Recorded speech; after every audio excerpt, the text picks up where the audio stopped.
Hello and welcome, it's Chris from Christopher Holt Training. Welcome to this week's tutorial. Our topic is 5 exercises to help alleviate scoliosis. Now we know that scoliosis affects the spine, but the hips and shoulders can also be indirectly affected. So what we've got to do is we've got to keep that whole system and that whole area of the body nice and strong.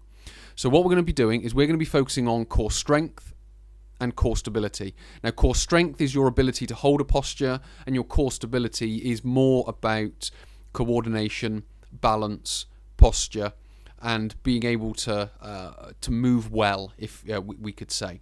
So we're going to be focusing on the hips, the shoulders, and the torso as a whole. So that's what we're going to be focusing on. We're going to go straight on to next, core strength.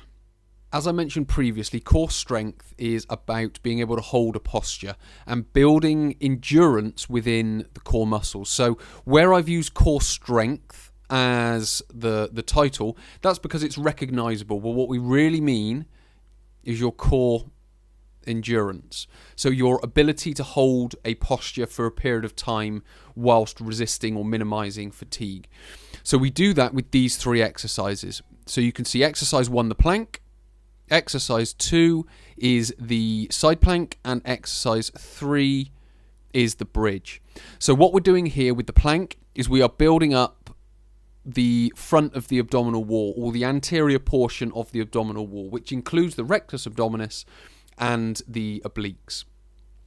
Then what we're doing is we're going around onto the side a little bit more, and we're now starting to build up the obliques, the QL.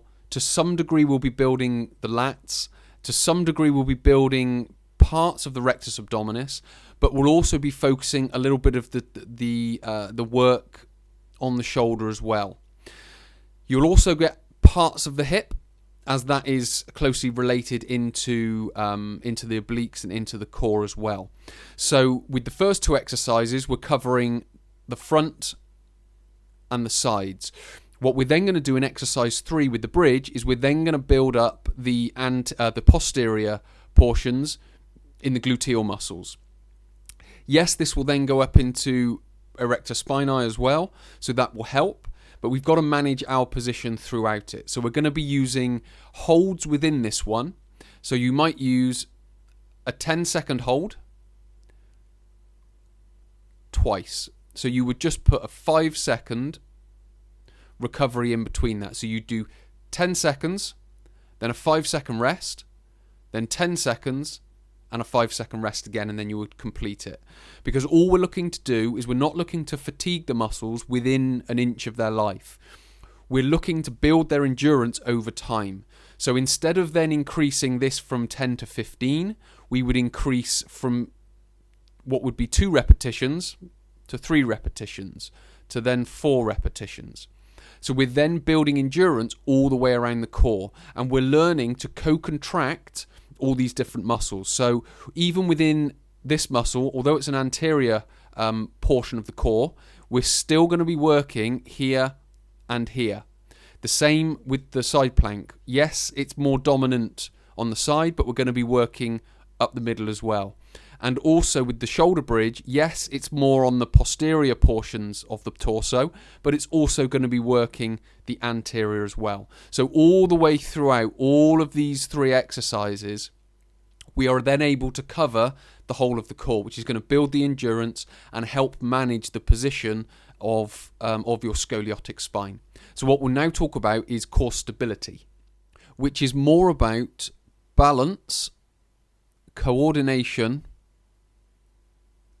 and smooth movement. So again, it's trying to minimize pressure on the joints, so the joints of the hip, the spine, and the shoulder. So we've got 2 exercises. Number 1 is the bird dog, and number 2 is just a half kneeling balance. Now with regards to the bird dog, what we're focusing on is hip, spine, and then the opposing shoulder stability that you can't really see. So when we are on all fours, which is where we start, we would then lift one arm and the opposing leg. What this is doing, this is creating a hip stability, because you've got to maintain balance, which basically means maintaining a centered hip. So your hips don't rotate and your hips don't weight shift to the right or the left. So you're maintaining good balance and coordination through the hip. And it's exactly the same with the shoulder. So the shoulders should stay centered. They shouldn't rotate upward, and they shouldn't weight shift from left to right as well. So what we're doing is, again, maintaining good stability through hip, shoulder, and through the spine. And then on exercise number 2, which is the half kneeling balance, we're now focusing more on the pelvis. Because if we were to stand up, we would include the ankles into the exercise, which is going to help maintain balance. Now, I know obviously this ankle is on the floor, but our main focus is this hip. So with this knee on the floor, we're going to be maintaining balance through this one side of the hip. So we put the arms across our shoulders or across our chest onto our shoulders to help what is known as reduce the lever, which can make us a little bit more imbalanced. So again, what we're trying to focus on is the stability and the balance and coordination through this hip. So again, how wobbly are you? Are your shoulders wobbling from side to side? Do you find it hard to hold balance? So as you practice this, you'll become more balanced through the hip. Now, our core stability is the foundation of our core endurance or our core strength and our posture as a whole. So this is the one that we really want to be getting right. Now, if you want to make these exercises harder, you just simply bring your hands and knees closer together on the bird dog, and you would bring your front foot directly in front of your the knee that's down. So that's just going to put you on more of a tightrope, which is going to encourage you to increase and improve your balance and also your coordination.